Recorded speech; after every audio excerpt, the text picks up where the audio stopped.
Thank you very much, sir, for briefly highlighting your take on risk governance. Our next speaker for the inaugural session is Mr. N. Chandrasekaran, CEO and Managing Director, Tata Consultancy Services Limited. Mr. Chandrasekaran is responsible for formulating the company's global strategy across its footprint of 46 countries. He has led TCS to great success with the market capitalization of the company touching $50 billion during 2012.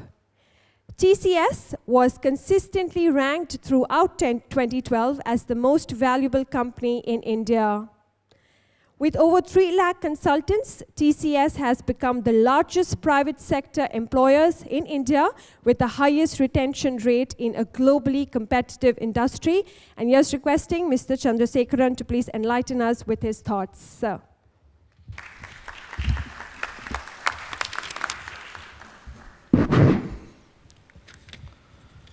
Thank you. Good morning to all of you. I also would like to thank both Ashish and Venkat for making some brilliant points. Mr. M.K. Chauhan, Mr. Philip Armstrong, and ladies and gentlemen. It gives me a great pleasure to share a few thoughts this morning on the responsible business. It is probably the most relevant and important topic for businesses and societies and the regulators worldwide. Not only currently, but I think for a number of years to come, because so much can be achieved by driving this theme. Why responsible business? I think Mahendra Chauhan, Ashish, both of them touched on this, but I also want to bring another perspective. See, businesses have certain very unique advantages. They have the ability to scale. And they constantly go through the cycle of innovation. So they know how to drive innovation. And businesses know how to build alliances. And above all, they bring in a level of execution rigor and operational excellence in getting things done. And these things can be brought to bear to make a huge impact in driving the social agenda. One of my good friends, Linda Grayton, has published a book recently, and she has elaborated on this to great detail. At TCS, we believe there are 3 traits that are very important when we look at grooming our business leaders. And these are very relevant for business leaders to be responsible within the company and outside the company from a social context. The first one is authenticity. By authenticity, what we mean is, we call it internally say-do ratio. That's walk the talk, you can call it. But we call it a say-do ratio of 1. We've got to be very responsible in making commitments, and whatever commitments we make, we've got to honor. The second one, which Venkat covered in detail, is transparency. Again, within the company as well as outside, we've got to be as transparent as we can be. Because transparency is not only it does not only have a negative connotation, it has a positive connotation as well. Because when you are very transparent, you are able to mobilize people to work with you a lot more. And the third one is connectivity. It's important to be able to connect with people inside and outside, people who drive similar agendas, who have the expertise and who don't have the expertise but share the vision so that we can collectively solve problems, because no one company or no one individual can solve or drive any of these agendas. Being part of the Tata Group, we have a very strong heritage of social responsibility, and our approach is the approach of people, planet, and profit. From a people perspective, we have a workforce of 315,000 professionals worldwide. I believe this gives us a unique opportunity to be able to leverage both on their collective intellect and on their passion and execution to be able to participate in social programs around the globe. We have a number of initiatives called Purpose for Life or Fit for Life or Go IT, because we take interest in social causes that promote education, that promote technological skills,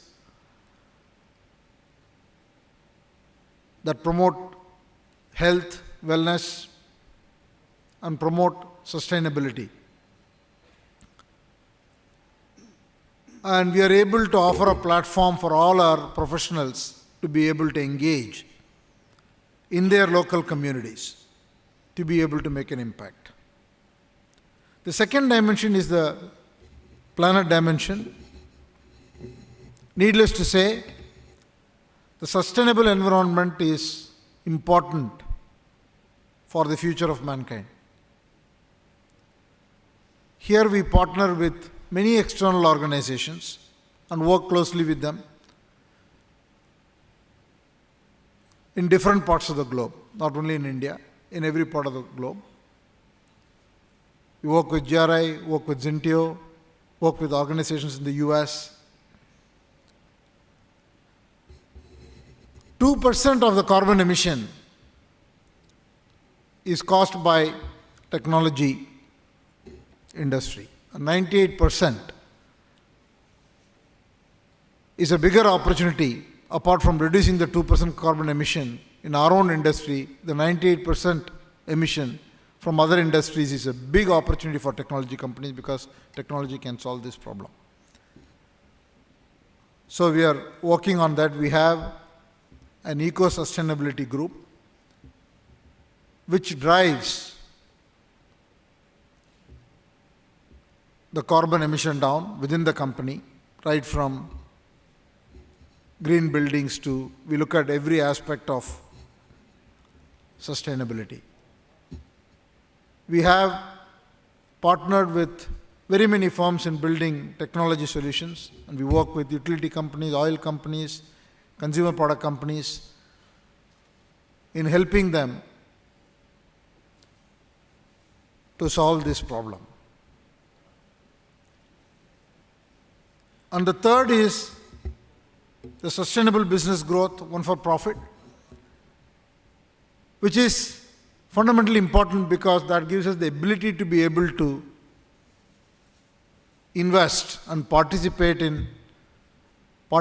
make serious commitments, like the recent one we have done with the Swachh Bharat.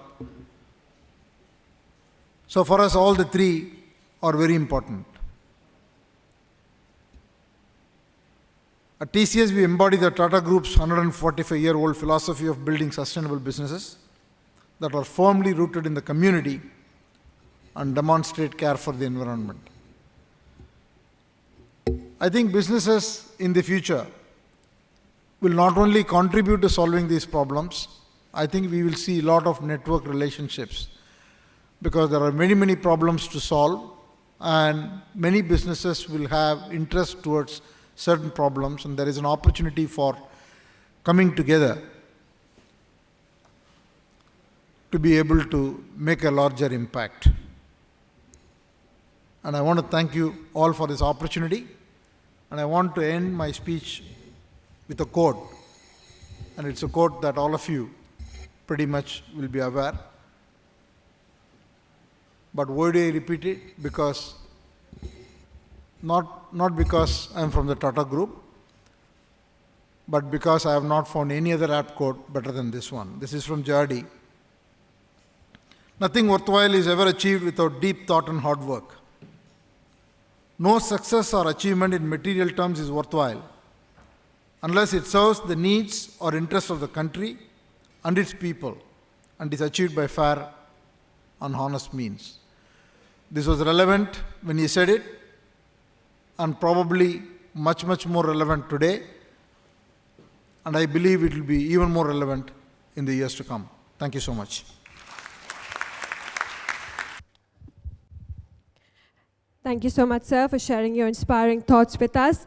And on that note, ladies and gentlemen, it's our honor to introduce and welcome our chief guest and keynote speaker for today's summit. Yes, sir, sure.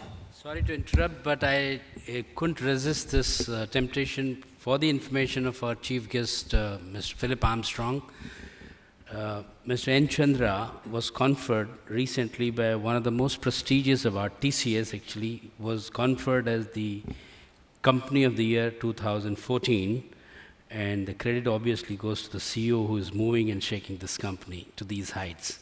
So that's for your information, Phil.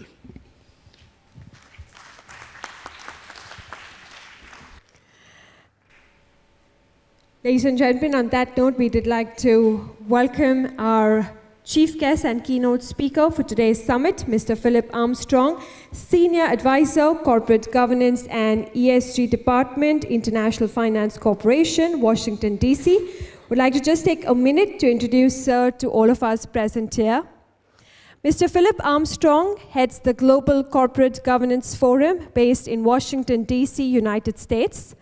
The forum is a multi-donor trust fund co-founded by the World Bank Group and the OECD to promote global, regional, and local initiatives to improve the institutional framework and practices of corporate governance in developing countries and emerging markets. Sir is an internationally acknowledged expert on corporate governance and was the principal convener and main editor of the 2002 King Report on Corporate Governance for South Africa. He has had a distinguished and varied career in executive and senior management in a number of South Africa's prominent listed companies. Mr. Philip Armstrong has served with distinction on a number of boards of companies, governing bodies of professional institutions, and policy initiatives in South Africa and internationally. He is a former member of the Board of Governors of the International Corporate Governance Network, member of the European Corporate Governance Institute, and a fellow and past president of the Institute of Chartered Secretaries and Administrators in Southern Africa. A very, very warm welcome to you, sir. And if I may please request Mr. M.K. Chauhan to formally welcome our chief guest, Mr. Philip Armstrong, with a green certificate.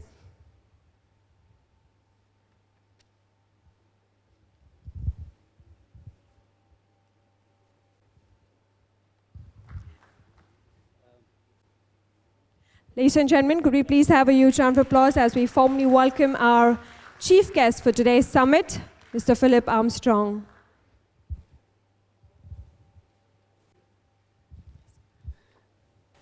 Phil, you must be wondering what this is. You were not here. We have stopped giving flowers to people, but instead we plant trees in their honor. And I'm sure you know about this United Nations environmental program, UNEP program, 1 billion trees to be planted around the world. We're supporting that initiative. In India, it is being done by an organization, non-profit, called Grow Trees. So 10 trees have been planted in your honor in Sariska, which is a place in Rajasthan. If ever you find time in future to come back to India, we'll go there together. Thank you. Thank you, and over to you, sir, for your keynote address.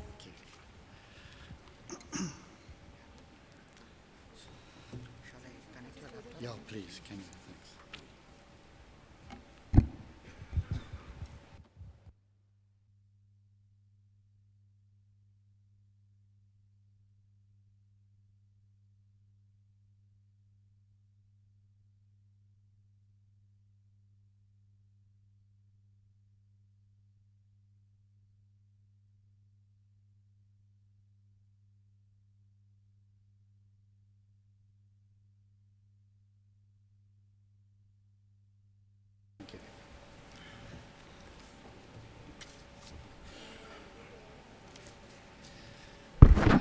Good morning to you.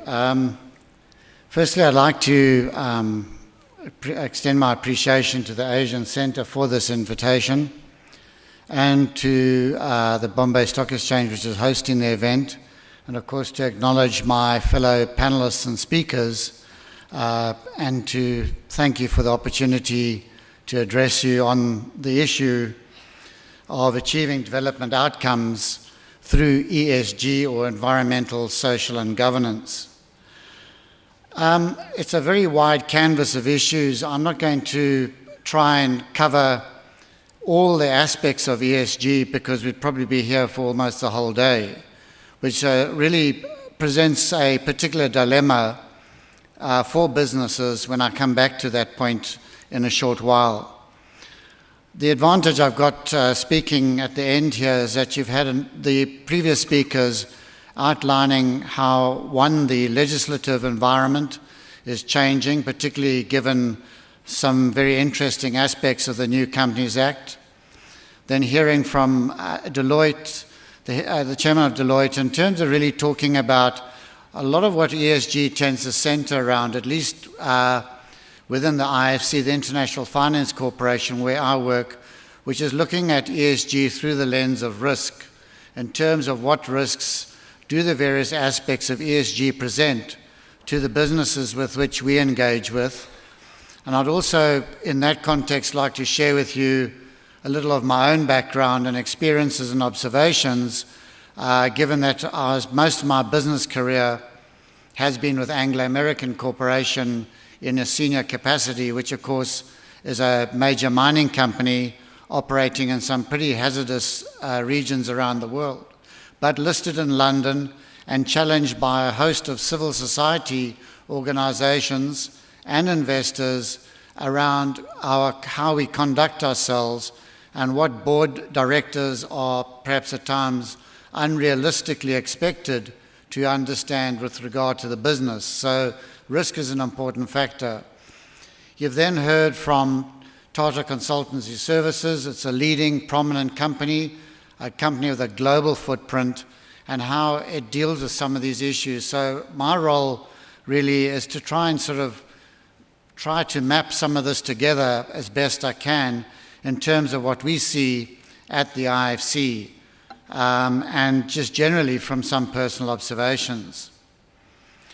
I think the first thing to mention, just by way of a very brief background, is that governance of companies is no longer just a matter of really engaging and understanding what your investors require, which is an important issue.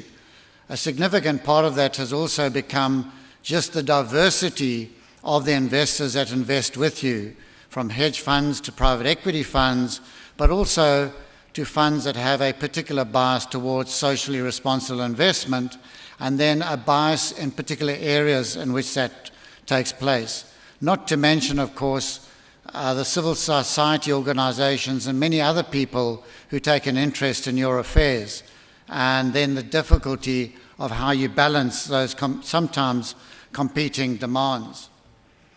Of course, that's led to this massive proliferation of sustainability standards and requirements, from global standards such as the GRI reporting guidelines to the Sustainable Stock Exchanges Initiative, and all the way through to particularly specific areas such as that of around climate and issues in that context. And then on top of that all, you have now the Integrated Reporting Initiative, which in some ways is seeking to bring all this together to try and provide some clarity and synthesis around which companies can make strategic decisions around the various natural assets which drive the business and determine, one, where you resource your product from, and two, how you generate your profits and what the different tensions are in relying on those different aspects. There's two sort of examples that I always give which sometimes appear unusual to people, particularly when you're talking about issues of governance. And the first one was the whole Fukushima disaster in Japan some 10 years ago. And I suppose the lesson for us living in a global economy, and India particularly now, is really very much part of that economy, and one of the key drivers of that economy in this modern era. And that is just how quickly poor boardroom decisions can very rapidly result into national and global crises. I think in the case of Fukushima, it goes without saying that on reflection, the governance of the organization was questionable in a number of areas, not least of which was that the company had been subject to some 200 safety reports over a considerable period of time. It was regularly cited by many observers as being very poorly governed in terms of its focus on issues of risk, and it was obviously involved in one of the riskiest businesses in the world, being the nuclear industry. So the point is not, could they have prevented the tsunami? Clearly that's unrealistic and not a case in point. But it does highlight the need for boards to understand the type of risks, not always the obvious risks, but the risks that once in a lifetime possibility that could affect you, and how do you respond to that? And the fact is that the warning signals were there, and we've seen the consequences of that, particularly even for the Japanese economy 10 years on. The other one, which I think is being felt even today, of course, was the global financial crisis. The poor boardroom governance in Lehman Brothers, and the consequences that had from what was initially thought as being, okay, it's a US banking problem, they got to sort it out. The rapid way in which the contagion then affected the banking sector, particularly in the United Kingdom, but broadly in Europe, and how over a space of another 2 or 3 years that has gradually infiltrated particularly emerging markets and developing countries through the credit squeeze and the various associated consequences. And I think if you look at Europe today, we are still seeing the consequences of the global financial crisis playing out in that market. And that really brings one to mind a lot of the different issues and challenges that one is confronted with. I think the first thing is that after the global financial crisis, there was a general perception that everyone had sort of really, as Americans term it, hunker down, sort of get focused on the basics, worry about the governance issues, and all this other stuff around environmental and social responsibility would probably, for a while at least, fade away or at least become of less relevance. I think what we have seen is because of the significant collateral effects of the financial crisis on jobs, on economic growth, and all the associated impacts on society, I think the whole issue of environmental and social governance has really accelerated probably in the last 5 or so years. What was mentioned in the preceding speech was, of course, the different initiatives around the world, led by the UN Global Compact, focusing on human rights and corruption, the UNEP Finance Initiative around sustainable stock exchanges and the principles for responsible insurance, and of course the Global Reporting Initiative around sustainability reporting. That is just one of a number of initiatives. But what is interesting in all these initiatives is the increasing involvement of the private sector in these coalitions around trying to discuss how to deal with a number of common challenges that face modern business, and working with other private sector players and trying to work out how to respond to them and what others are doing. There's a great sharing of experience taking place in this fora. On top of that, you have, for example, IFC's Equator Principles, or the Equator Banks. This is some 80 banks around the world,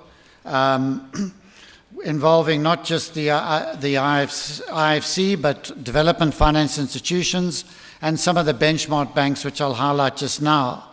But also, in terms of their project financing, is putting very strict criteria around environmental, social and governance issues, particularly environmental and social responsibility issues, in terms of how they engage and finance major projects around the world.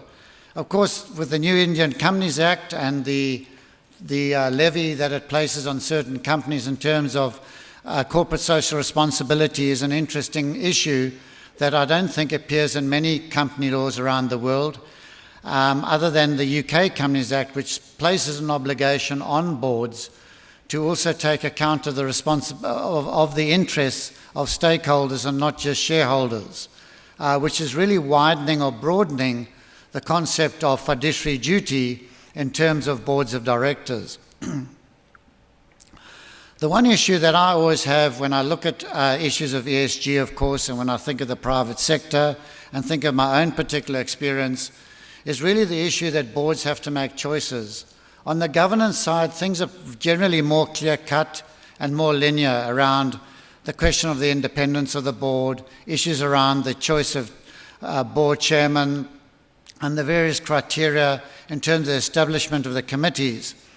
But when you move into the area of environmental and social responsibility, the massive interests that exist there, the different ways in which they interplay with you directly or directly as a business, really puts a lot of responsibility and pressure on the board to make choices and to some extent to use its judgment. And that is where the point around transparency becomes important. It's not just about disclosing what you're required to disclose, but perhaps it's also taking it a step further in being transparent about the challenges that confront you, the risks that you're engaged with, and which choices you've made as a business, because you can't possibly follow every single requirement that every single organization and institution would like you to take as a business.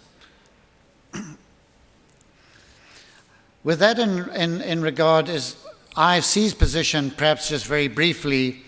IFC has seen the whole area of environmental and social and governance as important in its development mandate. IFC is the largest multilateral institution in the world in terms of private sector funding and financing, both through loans and through various other financial means, including making investments.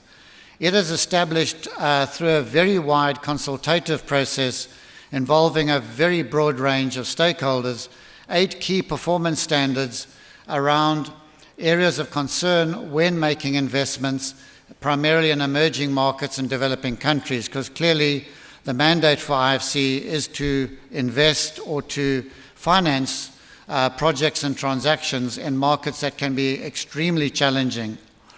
What has been interesting in some more recent analyses around the results of this is that in the more challenging sectors, IFC has been particularly successful, particularly in areas of resources and areas where there's a direct and potential impact on communities and societies.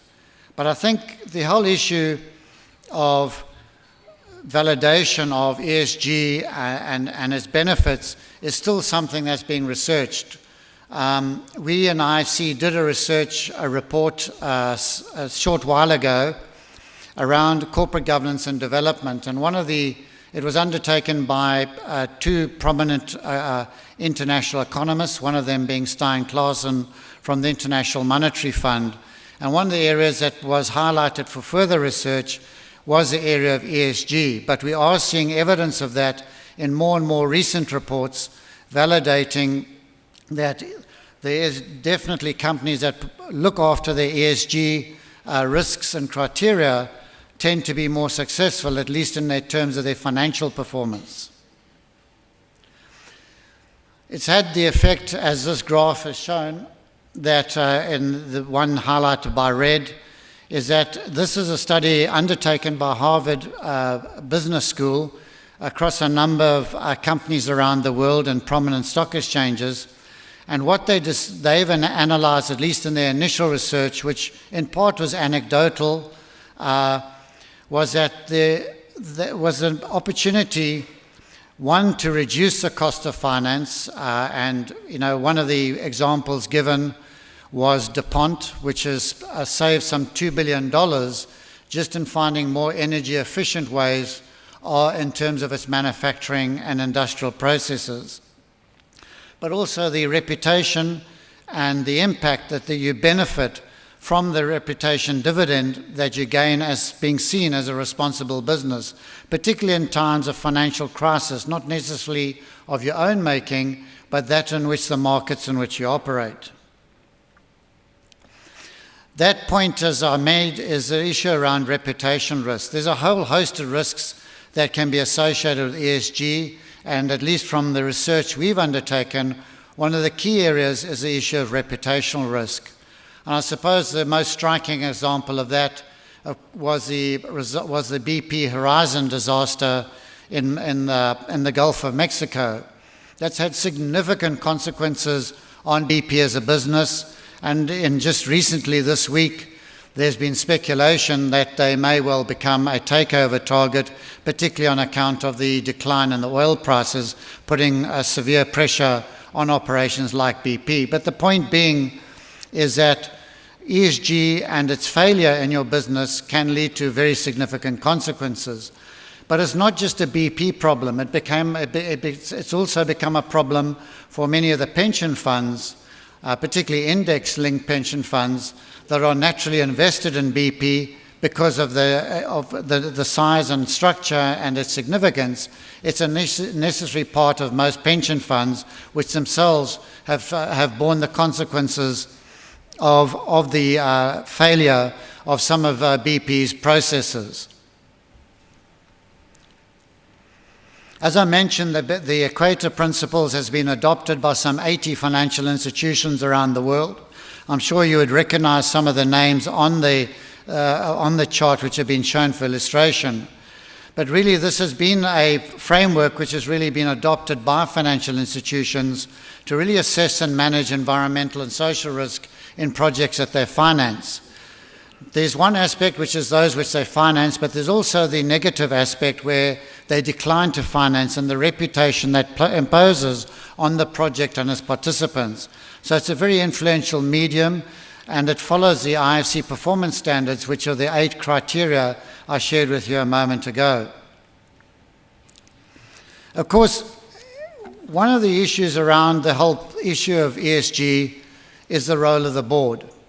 And one of the issues or positions that I personally have and that we have in IFC is that if you don't have a board that is fully conversant with its responsibilities and obligations, and the understandings not just of the business and its financial criteria and the industries in which it operates, but also the risks that confront it, then a lot of its adherence or proclaimed adherence to various standards of ESG will be questionable over time because the board itself doesn't necessarily follow that level of responsibility itself.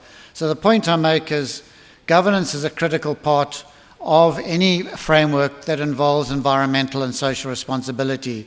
It's about having a good board, a board of directors that fully understands the business and has the necessary mechanisms to monitor that in place to assure itself, its shareholders, and the stakeholders affected by its operations that the various principles and standards by which it stands by and which it makes disclosures on can be relied upon and have integrity. Because at the end of the day, it's also about the personal reputation of the individual board members themselves. This is just really an illustration of the type of risk factors that you come across in ESG. But when we look at risk, it really embraces a huge amount of risks, and the real challenge for most boards in terms of their governance structure, in terms of their committee frameworks, is trying to analyze and evaluate where those risks lie, the level of those risks, and then to make choices and decisions based on how it will manage those risks in terms of its risk appetite, as was alluded to, and the level of tolerance it will have for certain choices it will make in preference to others.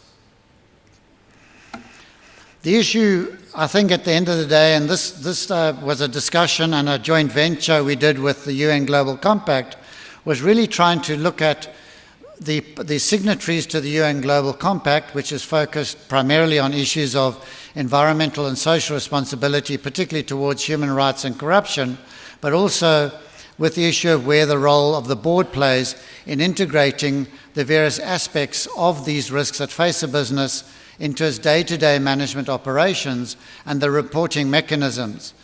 And I think the general consensus in discussion with many of its signatories was the important role that the board plays, both in terms of its accountability, but in terms of how it relates to broad stakeholders.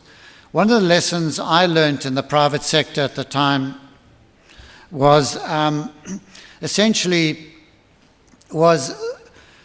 when you communicate to stakeholders is one of the big challenges. We see very complex and very sophisticated sustainability and corporate responsibility reports that are issued by companies, which contain a huge amount of data.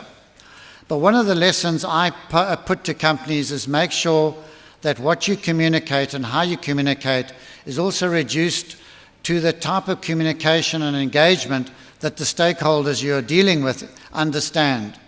Coming from South Africa, one of the things that we in the mining industry was clearly for our investors in London and New York, we had to make sure that our credentials were secure and validated as a board and as management. Hence the very comprehensive corporate reporting that we did and the very sophisticated reports that we produced for those markets.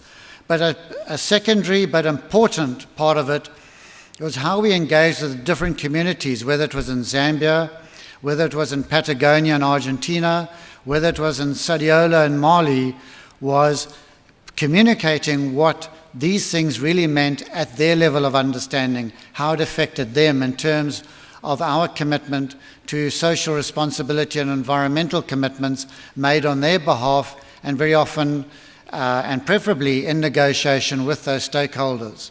So the issue, a very critical issue of ESG to emphasize is communication, not just to your investors and the sophisticated end of the market, but to those people most affected in the communities where you operate and engage, and ensuring that they too are part of the communication transmission and not just at the point of negotiation around finding a common ground in terms of how you will operate, in terms of your license to operate in their particular community.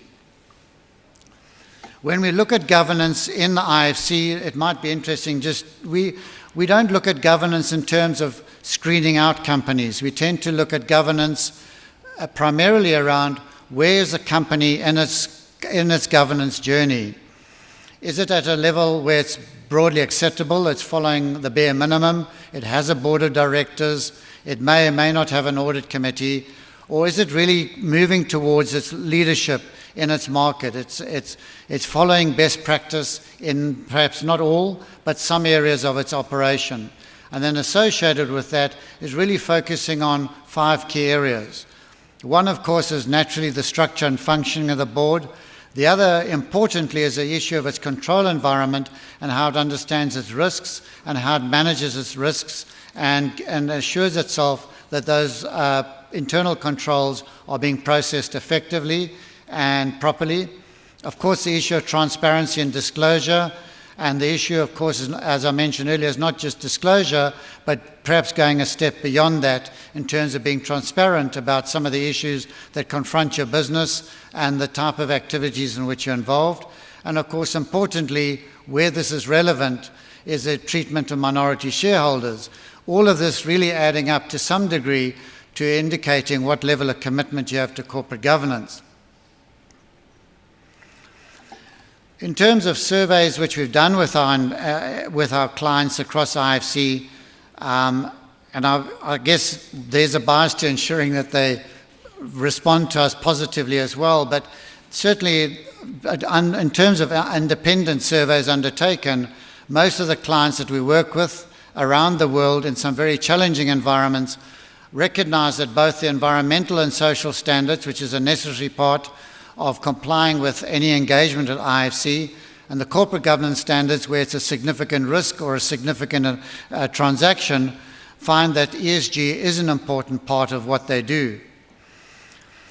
As I won't have time to run through this now, but we really look at 4 major areas where we operate in terms of the impact of ESG.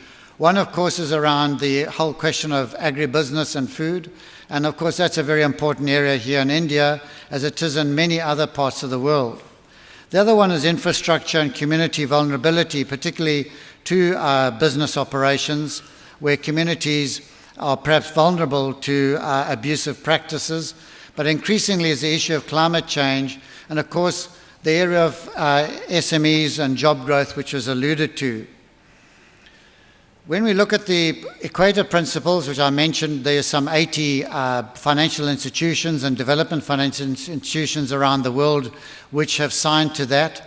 We also, in terms of our corporate governance framework, which runs in parallel to that, have some 33 development finance institutions which also follow IFC's approach to corporate governance in terms of evaluating the board, and of course the effectiveness of the board then hopefully leads to a better response and reliance on their compliance with ENS standards that are imposed on them.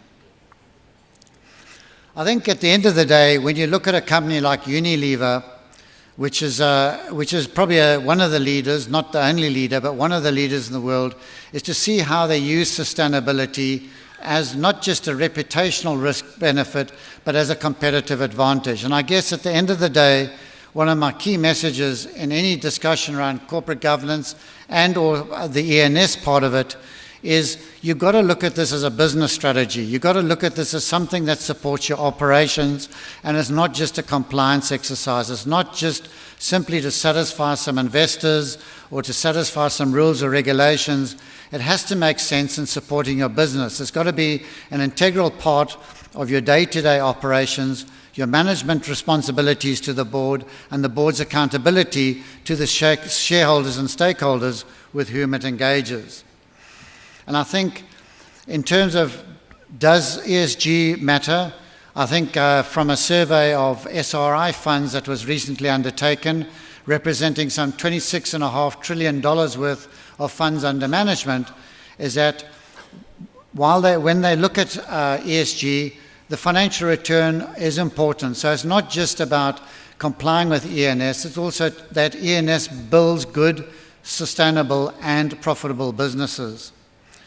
And I guess at the end of the day, my closing observation, and this was a statement that we made some years ago in my involvement with the Commonwealth Guidelines that then found itself in the King Report, is really it's about leadership.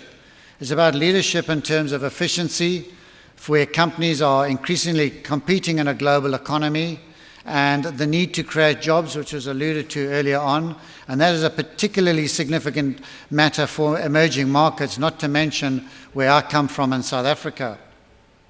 The other one is leadership for probity, that investors can trust what you publish, that investors can trust the management both in good times and tough times, and that it has a reasonable assurance of management's integrity. The third point is leadership with responsibility, that the company and the board in particular is taking into account its impact on numerous stakeholders beyond just its investors, and how it aligns with that, how it engages with that, and how it responds to that in a way which protects its assets and its reputation, but continues to operate in a strategic and operationally profitable way. And really it's about building trust in not just companies, but in the economy.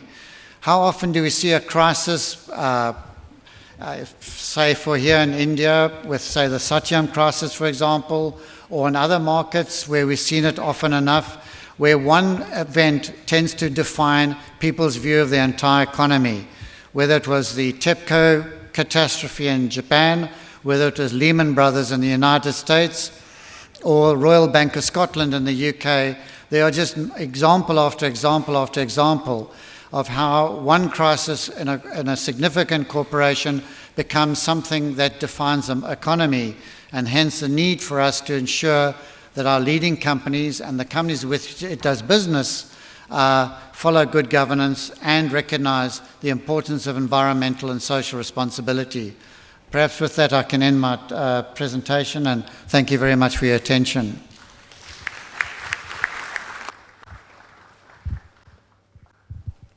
For the truly enlightening and informative presentation.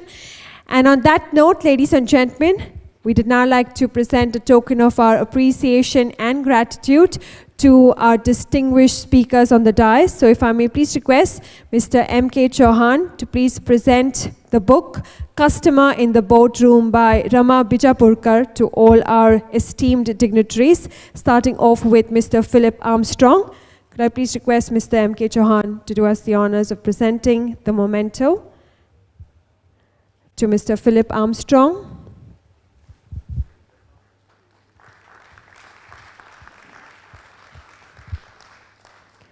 Mr. N. Chandrasekaran.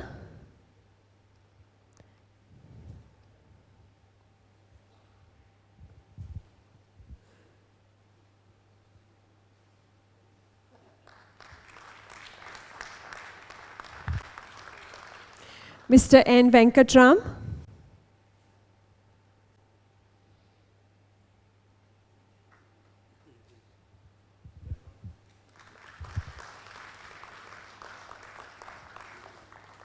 And Mr. Ashish Kumar Chauhan.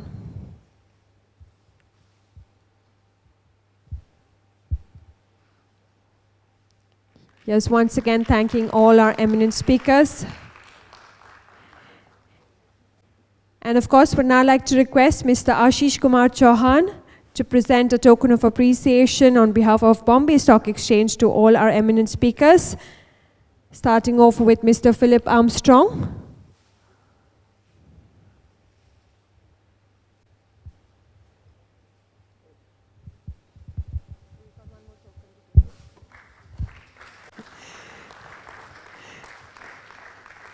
Mr. N. Chandrasekaran.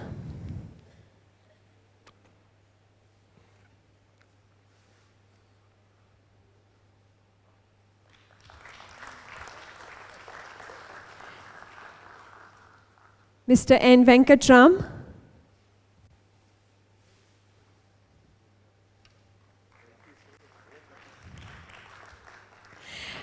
And Mr. M.K. Chauhan.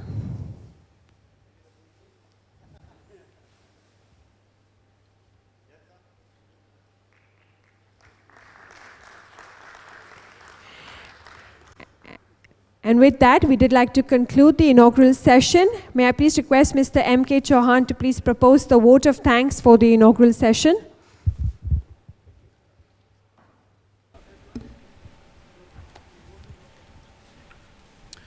I will not stand between you and the lunch. I want to thank each one of you profusely. I have already done this pleasant duty in the morning to thank each of our sponsors, supporters.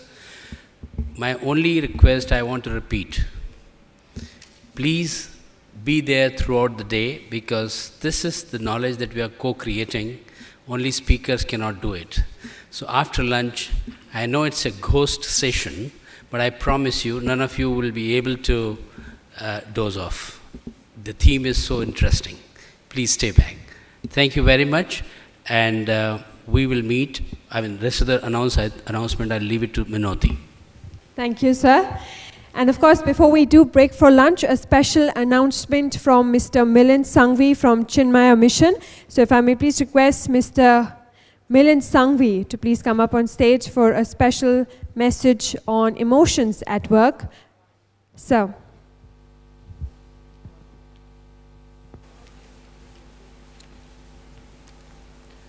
Good afternoon, ladies and gentlemen. I definitely will not keep you back from lunch. I'm Milind Sanghvi from Chinmaya Mission. I'm very grateful to Professor Chauhan for offering us this platform to share a little bit about the mission. The mission, as some of you might know, is involved in the study of Indian philosophy.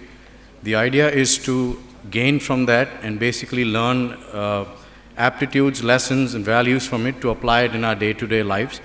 Keeping with this in mind, we've been conducting some workshops basically to develop life skills. To name a few, we've done life management techniques, we've done work-life balance, we've done mindfulness at work, and ambition, balance, and contentment. Essentially, these are topics which are made into a module in a form of a PowerPoint presentation.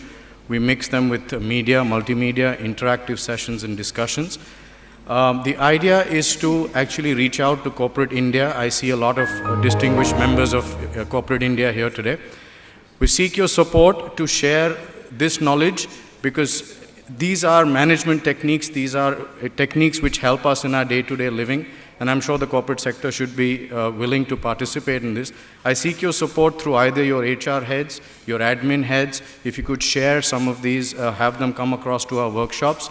We're conducting one on forthcoming Saturday, the 13th, at the Mayfair Rooms, Worli. It's called Emotions at Work, where we're going to concentrate on how emotions actually make or break our decisions, the right decision, the wrong decisions, the partial decisions. So these are things that we're going to address. I'm sure it'll make for an interesting day. It's from 9:30 to 4:30 at the Mayfair Rooms, again, I repeat. Myself and my colleague Shaman are available if any of you wish to get some information, further information. I truly appreciate the support and I enjoy being here. And I look forward to seeing some of you on forthcoming Saturday. Thank you again. Thank you, sir. Thank you. Thank you very, very much, Mr. Sanghvi. Thank you once again to our eminent speakers on the dais. And thank you very much, ladies and gentlemen, for your attention. Of course, yes, inviting all of you for lunch. A special information to be shared. Would like to request all our speakers to please proceed towards the Norton Hall, which is right behind the stage, because lunch is served for our speakers at the Norton Hall. And for the rest of us, please to proceed for lunch, and please to make sure that you reassemble back here at 1:30 p.m. sharp, as we would like to commence with our next session for the day at 1:30. Thank you very much.